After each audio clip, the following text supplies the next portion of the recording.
From censored files to clear evidence, this is Redacted Realms. Has Earth ever had a civilization more advanced than we thought? We are fortunate to live in the 4.0 era.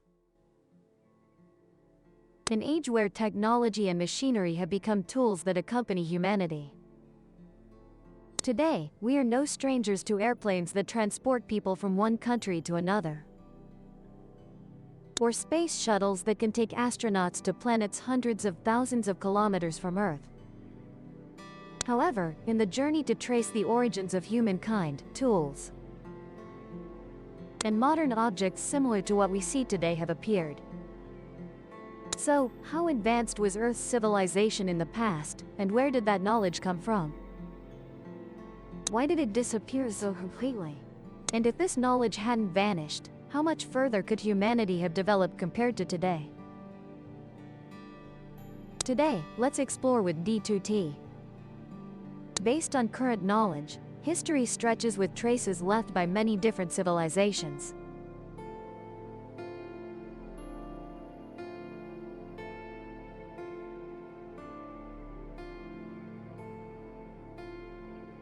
Many empires built by humans have developed, flourished, and then declined for one or more reasons. These are due to natural disasters like earthquakes, volcanoes, pandemics, or wars and civil conflicts. However, whatever the cause, only those living in that era truly know what they experienced. Current conclusions are merely speculative. One coincidence is that the stories of all these civilizations begin with some deity. They are described as beings above all things and the first creators of everything. They also have the ability to control weather, teaching humans knowledge to survive and thrive. From what we know about areas like Area 51 or Skinwalker Ranch, it's quite possible that the deities mentioned by civilizations are alternative descriptions of aliens. In the 1950s, archaeologists discovered a mysterious stone slab in Mayan ruins. But it didn't attract much attention at the time. It wasn't until humans first entered space in the 1960s that the carvings on the slab regained notice. As you can see here, the patterns clearly show the air intake, exhaust, and control stick of an aircraft. The slab also depicts a person wearing an OZ device on their nose and manually steering a rudder, as if sitting in something like a spacecraft. However, what surprised people more was the age of this stone stele. Dating back 4,500 years to the era of ancient Mayan civilization. This left people very puzzled and amazed, because at that time, humans hadn't invented any flying devices. If we want to explore the civilization most strongly influenced by deities without mentioning Egypt, it would be a major omission. The city of Saqqara, also known as the City of the Dead, is about 32 kilometers south of the capital Cairo. It hides a great pyramid considered the oldest among Egypt's pyramids. The Great Pyramid of Giza with over 4,000 years of history. In 1891, French archaeologists decided to excavate the ancient tomb of Panamene, an official who lived in the 3rd century BC, where many burial items were found with the owner. However, one artifact stood out and was more surprising: a wooden model with wings, painted eyes on both sides. I want to fly.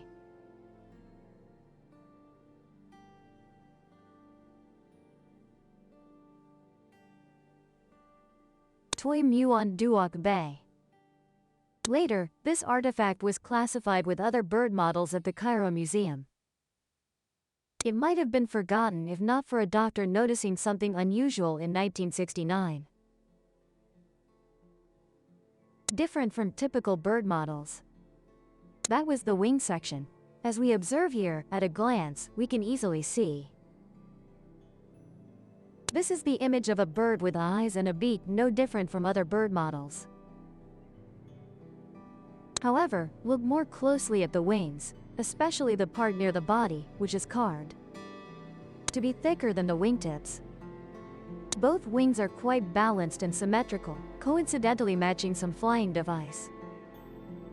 Not only that, continue looking at the tail here. It's made like a steering tail. And you know, if it were a bird, it couldn't have a tail fin that looks like this. It's highly likely this is some kind of model.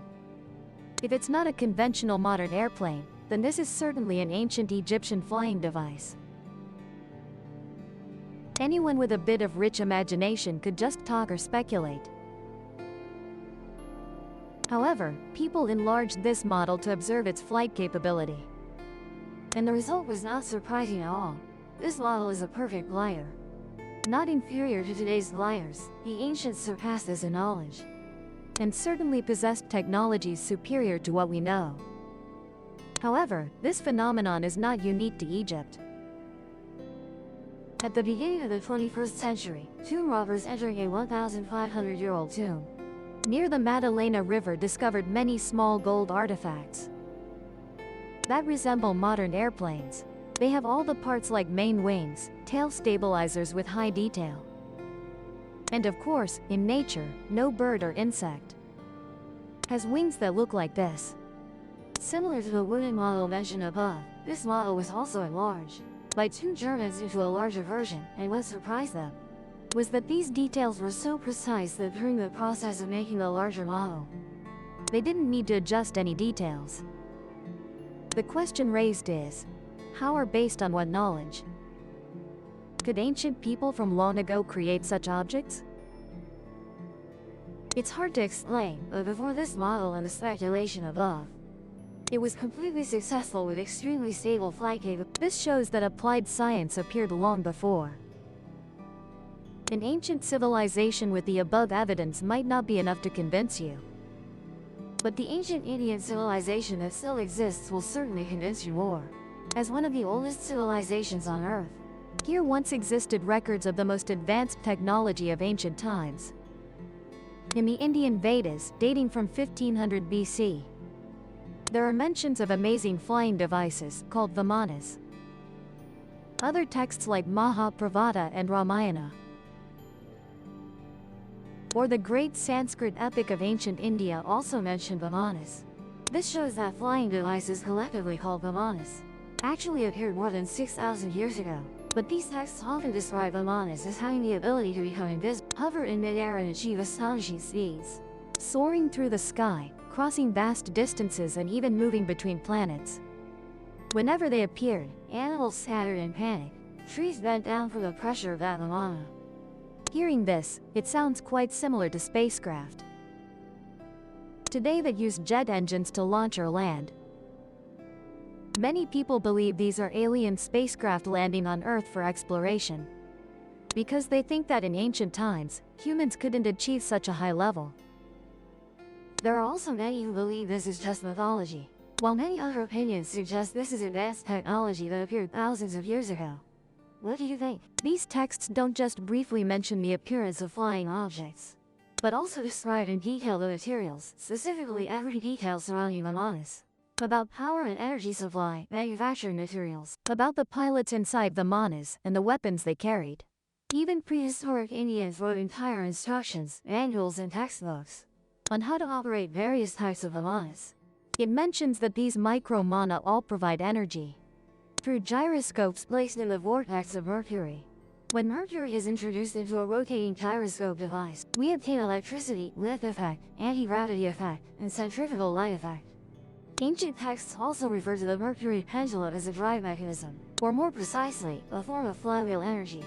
However, actual flywheel energy systems consume energy very quickly.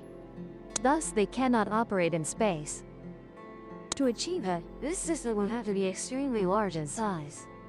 Therefore, to fly into the sky, something lighter than this type of system is needed. Perhaps the liquid described here is not mercury, but an undiscovered form of liquid that may exist somewhere in the universe. Traces of flying devices are not only found in India or South America, but have also been discovered in Africa and the Middle East. According to many Ethiopian holy scriptures called the Kapra Nagas, Queen Sheba received a flying carpet from King Solomon. The scriptures also mention that King Solomon seemed to have access to some flying device. But people at that time, with limited understanding, could not know what it was. Flying carpet. King Solomon is mentioned as using a flying carpet to travel around the world. He flew over mountains and plains, mapping with that flying device. Not only in ancient texts, the book of Ezekiel and the Bible also feature images of these flying devices. It is described as a flying chariot with wheels within wheels and operated by angels. But considering what he actually saw according to the description, in the radiance of God, a creature wearing shimmering attire, if compared to the image of an astronaut, isn't it quite fitting? Speaking of maps, scientists once had evidence showing that ancient people truly possessed astonishing knowledge. In 1929, while categorizing non-Islamic artifacts at the Topkapi Palace Library in Istanbul, German theologian Gustav Adolf Deissmann made a groundbreaking discovery. The Piri-Reis map. This ancient map quickly attracted the attention of researchers due to the unique and mysterious details it contained. What makes the Piri-Reis map special is its accurate depiction of South America, a continent that Columbus only discovered in 1492. Researchers believe this map may be based on a lost map of Columbus, a map believed to have been drawn by Columbus himself upon setting foot on the new land. Even the then U.S. Secretary of State, Henry Stinson, contacted the U.S. ambassador to Turkey's map after Deissmann. However, the Piri-Reis map is not merely a copy of Columbus's map. It was created based on various sources, including 10 Arabic sources, 4 Portuguese maps of the Indian lands, and 1 map by Columbus. By combining information from multiple sources, the Piri-Reis map depicted the west coast of Europe, North Africa, and Brazil with astonishing accuracy, far beyond the geographical knowledge of that time. The coast of Queen Maud Land, part of Antarctica, is also clearly shown on the Piri-Reis map, even though this area was only officially discovered in 1891 during a Norwegian expedition. Additionally, the map accurately describes the Strait of Magellan, which Ferdinand Magellan only circumnavigated 6 years later. Ancient structures, especially the Egyptian pyramids. Indeed, its colossal scale has always prompted humanity to question, how could they move stone blocks weighing hundreds of tons and stack them so high? Meanwhile, even mobilizing the most talented engineers and modern machinery today, it is uncertain whether such complex structures can be built. Archaeologists believe they used rudimentary tools to carve and shape, then employed lifting methods like pulleys, wheels, and inclined planes to raise these stone blocks. However, with stone blocks weighing hundreds of tons, equivalent to about 100 small cars, how did they move them? If we only consider how to move such massive stone blocks, we will certainly never find the answer. So, let's try looking from another perspective. Why did they use such large stone blocks instead of smaller ones? Clearly, using smaller stones would be much easier. Of course, no one wants to make things difficult for themselves. They must have had tools or machinery to confidently build with such large blocks. Even in modern times, a production workshop requires many machines and equipment, like cutting machines, polishing machines, and various others. It is still difficult to produce stones as precise as theirs. Besides the issues surrounding how the pyramids were built, the purpose of building the pyramids has also sparked much debate. Because, if the pyramids were built as tombs, why were they constructed so massively and conspicuously? Wouldn't this attract tomb robbers wanting to break in? Not to mention, if they were tombs, why, even after centuries, has no mummy ever been found? Nor any traces of mummification discovered inside the pyramids? The answer might be, perhaps they were never built as tombs. There is evidence suggesting the pyramids possess mysterious energy fields, and could be an ancient power plant. This hypothesis has many plausible details. Observing the pyramid's shape, the outer layer is built with Tura white limestone, which contains no magnesium. This may give it excellent insulating properties, preventing internal electrical energy from escaping. Moreover, the stone blocks are fitted together so perfectly that even a razor blade cannot slip through. Thus, electrical current would be completely contained within. Not only that, the interior of the pyramid uses a different type of limestone containing small amounts of quartz crystals and metal. These are two crucial components that optimize electrical transmission. Additionally, the internal tunnels, which are narrow and cramped, are actually made of granite, which is slightly radioactive, allowing for ionization of the internal. This enables the pyramid to function like a capacitor, with the inner layer conducting electricity and the outer layer perfectly insulated. The lower part of the pyramid further supports this hypothesis, as it is built on subterranean limestone layers containing water. This forms a natural system with a large amount of water between the rock layers. When groundwater is pushed to the surface, these rock layers can conduct electrical energy upward. Notably, a high flow of the Nile River passing through the stone blocks generates a current called physical current. The internal tunnels of the pyramid act as granite conduits, charged by this physical current. With the pyramid's special materials and architecture, the electromagnetic field from deep below is conducted, creating an efficient electrical conduction. And if you notice, the top of this pyramid only remains as a very strange-looking gap. This position could place a device with very high electrical conductivity on top. From the pyramid's peak, electricity is wirelessly transmitted to tall towers built around the pyramid to distribute power to many places. A brief mention like this is insufficient, but considering Nikola Tesla's great invention of wireless power transmission, you'll find this hypothesis becomes even more convincing. Nikola Tesla viewed the Earth as one plate of a capacitor, and the ionosphere and the atmosphere as the second plate. Recent measurements show the voltage between the two plates of this system is about 400,000 volts. If we could control and harness the discharge between these two plates, we would have an endless energy source.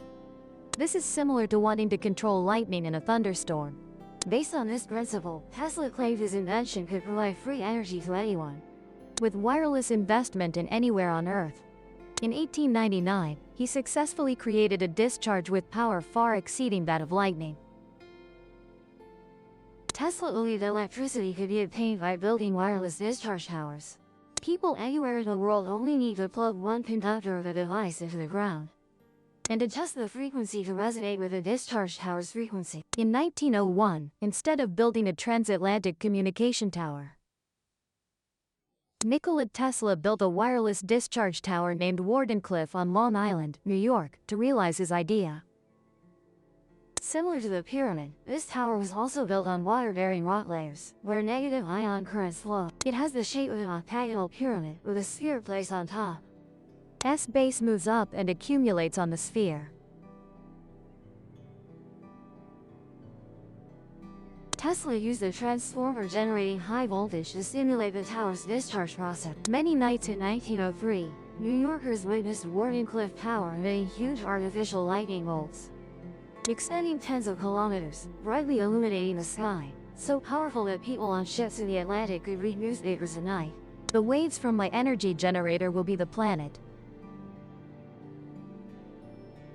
However, a sad thing is that Wardenclyffe's implementation remained unfinished. When J.P. Morgan discovered his funds were being used by Tesla for unintended purposes, subsequent experiments were only conducted secretly at this tower. To prove this hypothesis again, in 2006, Austrian inventor Thomas Charles Gauger created an electrical model. Surprisingly, the north-south orientation caused energy variation at the pyramid's peak, about 5 to 8%. This could explain why both the Giza and Gaussian pyramids have extremely accurate true north orientations. He successfully built an electricity generator capable of running a mine fan, operating continuously for over 30 days thanks to energy supplied by the pyramid. The fan runs at a voltage above 12 volts and a maximum current intensity of 1.1. Thus, it can be seen that ancient knowledge truly far exceeds what we know. Complex life on our planet has existed for at least 400 million years, while primitive life has existed for over 3.5 billion years. That means over 3 billion years before humans appeared unaccounted for. A period long enough for the rise and fall of not just one but many pre-human industrial civilizations that may have existed. Amid the heat of June 1936, by the lake in Baghdad City, the capital of Iraq, a group of workers building a railway accidentally discovered a huge stone slab, on which ancient Persian script was carved. Curious, they decided to dig deeper to see what it was. Their efforts were not in vain, as these workers later excavated a huge ancient tomb, made from over 100 stone slabs with much gold, silver, and jewels. However, what was most astonishing was that inside the sarcophagus were a large number of objects. The artifacts inside dated from the 34th dynasty, around 248 to 226 AC. But one thing attracted more attention than all: some utensils and tools with strange structures and connections. They included some unique pottery jars, copper tubes, and corroded iron rods. Koenig, a German archaeologist, noticed they seemed to fit together and form a special device. So he took those artifacts to Germany for restoration. One extremely astonishing thing was that after restoration, this thing remarkably resembled a cell phone battery. Simply pouring some acidic or alkaline water into an earthen jar can generate a large current of 3 to 5 volts. Enough to power light bulbs, and we don't need to speculate vaguely. Applying modern knowledge to ancient times is reasonable, as ancient drawings themselves demonstrate this. It is most clearly depicted in the wall paintings at the Temple of Hathor in Dendera, showing that ancient people may have been ahead of modern times, even far ahead. These help us answer how ancient people created perfect artworks.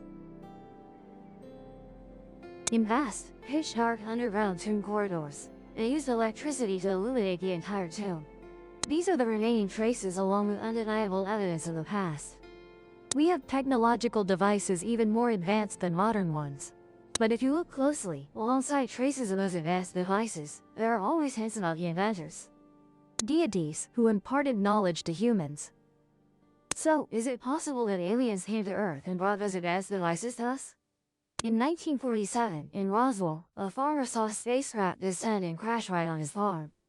So he reported it to the authorities. Sensing something suspicious, police, FBI, and at 4 p.m. that same day, July 7, 1947, Lydia Slutty, an employee of Roswell radio station KSWS, used a teletype machine to transmit news about the UFO crash at the Foster Ranch. However, the transmission was inexplicably interrupted, likely due to FBI. The next day, this information was completely refuted by General Roger Rennie himself, who declared that the UFO crash at the Foster Ranch was merely an unfortunate mistake. The UFO debris was actually just a weather balloon carrying radar, made of aluminum and balsa wood. To be more convincing, he presented a shattered fragment and claimed it was collected from the scene. However, the military side still had something shady, making people speculate even more. Until 1969, when Neil Armstrong first set foot on the moon, it showed the possibility that aliens might have truly visited our Earth. If we can, why couldn't they, right? Over 2,000 years ago, this place was once the religious and cultural capital of the Nazca people, who also mysteriously disappeared for unknown reasons. This ancient capital thus became a site for archaeologists and anthropologists to study. During an excavation, they accidentally found something astonishing, which were abnormally large and somewhat bizarre skulls, not resembling human skulls at all, even arguably looking like aliens. However, many also believe this is the practice of skull elongation that emerged from the early Neolithic around over 10,000 years BC. This skull elongation was performed during infancy, as the skull bones were still soft, pliable, and the joints between bones were not fixed, allowing easy reshaping of the head. The father or mother would tightly wrap the child's head with cloth bands, causing the skull to grow upward in a cylindrical shape. Though if wrapped too tightly, the child could die. Another method they used to create elongated skulls was mechanical devices, specifically using hard wooden boards to tightly press the front and back of the child's head over a long period. From birth, they would press their child's skull between two boards bound at both ends, tightened daily. After 3 years, the child's skull deformed and became longer. Historian Garcilaso de la Vega wrote in a book describing the skull elongation method. But some tribes in Peru, published in 1609, according to the beliefs of some Central American culture, the practice of skull deformation originated from the demands of deities. Ancient Polynesians, however, believed that their ancestors were taught how to change head shape by a group of light-skinned people from the sky. Thus, ultimately, these customs still stem from deities. They believe there might be mistakes in thinking that skull elongation could make them resemble deities, look smarter, or transform themselves into higher beings. Looking closely, don't you think these skulls are quite similar to the image of aliens that we commonly recognize? At the archaeological site of Amarna, located in the central region of Egypt, about 320 kilometers south of the capital Cairo, a quiet desert area lies on the east bank of the Nile River, looking like a semicircular area with arid land, sand dunes, and large limestone outcrops, resembling a giant sand basin. But 33 centuries ago, this place was once home to tens of thousands of ancient Egyptians. All of them were brought here by the will of one person, Pharaoh Akhenaten. The king believed to be a descendant of gods from Earth, from the Saqqara era. Akhenaten ascended the throne in 1351 BC, becoming the 10th pharaoh of the 18th dynasty. He immediately implemented radical religious reforms, adding polytheistic beliefs. All other gods were abolished, leaving only a single sun god. Later writings about him say that a creature met him and declared, "I am your god." As realistically as possible, although his body had many peculiarities, a long face with sheet-like features, the back of the head unusually elongated and egg-shaped, a waist 1.5 times larger than normal, fingers as long as spider legs, webbed toes like frog feet, large hips and a developed chest. Contemporaries describe Akhenaten like this. Historical pathology researchers believe this king may have had a disease called Marfan syndrome due to genetic disorder, causing the face to elongate and the back of the head to be egg-shaped. Additionally, Akhenaten also had a disease called Klinefelter causing high secretion of female hormones, giving him a large chest. Assuming the scientist's assessment is correct, and Akhenaten had both diseases, there is still a contradiction. People with these two diseases not only have deformed appearances but also genital organ damage, leading to infertility. Meanwhile, historical records show this pharaoh was a strong man, with 2 official wives and more than 10 children. Queen Nefertiti alone, with her stunning beauty, bore him 6 daughters. Additionally, Pharaoh Tutankhamun is his son with his second wife. In my opinion, this might be what is mentioned by many peoples, including ancient Egyptians, the hypothesis that aliens do not directly mate with Earth humans, but perform artificial implantation by inserting their genes into human bodies. So if these civilizations truly did not disappear, how far would we have developed? This is a rather vague question, as many factors such as humans and learning ability need to be considered. Here, we will discuss how Earth would continue to develop if there were people leading with superior intelligence, along with exponentially enhanced learning abilities, to assess a species' position in the universe, or more specifically their level of development. We need to refer to the research of Russian astronomer Nikolai Kardashev. In 1964, he published a scale named after him to measure the development level of extraterrestrial civilizations, based on a simple but convincing foundation. The more developed a society or civilization, the more energy it needs to serve its entire population, operate various machinery, and maximize the exploitation of that energy. So, we need to answer why he chose energy consumption to evaluate development first. We humans are simply machines made of cells. To live, we need cellular metabolism, maintain structure, keep the body as a unified whole, and to do that, we need energy. To have energy, we must eat and drink. To eat and drink, we must use our limbs to find food. From the dawn of evolution, humans knew hunting and gathering to obtain food, gradually learned to develop agriculture and then transitioned, later creating breakthroughs in life with technology and finding ways to exploit more energy. And we have been able to travel throughout the universe. Thus, it can be seen that energy is the core of every civilization. The more we harness, the greater the potential for development. Using more energy sources helps us develop faster. So, what exactly does this scale look like? A Type 1 civilization is one that has fully harnessed the energy of its home planet. Fully harnessing here does not mean depleting every oil field on Earth, but rather optimizing the use of what has been extracted. For example, from the 560s, when computers were larger than buildings that had only 1 megabyte of RAM, to now, a supercomputer with 16 gigabytes of RAM can be carried anywhere. Humans continue to use this energy source, but in the future, if more energy is needed, we will have to advance to a Type 2 civilization. This is when humans turn to the largest and closest energy source, the sun. A self-contained energy source that never runs out, like a perpetual battery that never needs charging. With this nearly limitless energy, we can achieve unimaginable technological breakthrough. To optimize the harnessing of this energy, we need a giant machine called a Dyson sphere, a megastructure surrounding the sun, hoping to optimally collect energy from this star. If we reach this level, humans can completely migrate to other planets to live. I believe that the aliens humans have seen in the past have also reached this level of civilization. Next, if we can harness energy from other planets, humans will aim to harness something larger, the entire galaxy. At this point, we will enter a Type 3 civilization. Human life will advance to a galactic civilization and spread throughout the Milky Way. And of course, a single Dyson sphere might not be enough for the entire galaxy, so we would need a network of Dyson spheres or a Dyson swarm. With the immense distances between stars, the speed of light is insufficient. So to travel between regions in the galaxy, we would need wormholes. And then what? Perhaps we have found a way to never age. Or develop technologies to enhance human capabilities to live on other planets. That is a Type 4 civilization on this scale. And I believe, based on what humans have achieved in the past 60 years, if the Indus Valley civilization had survived, we would have reached a Type 4 civilization, or even possibly Type 5, but unfortunately, pandemics, wars, and natural disasters have prevented that. Thus, it can be seen that in ancient history, there were even technologies far surpassing modern ones. If not affected by uncontrollable factors, humans could achieve even more unimaginable capabilities. What are your thoughts on this? How far could humans reach in the future? Please leave a comment below to let D2T know. Thank you for listening. Goodbye and see you again. Subscribe to the Redacted Realms channel to watch the latest videos. If this file opened your eyes, subscribe and open the next case.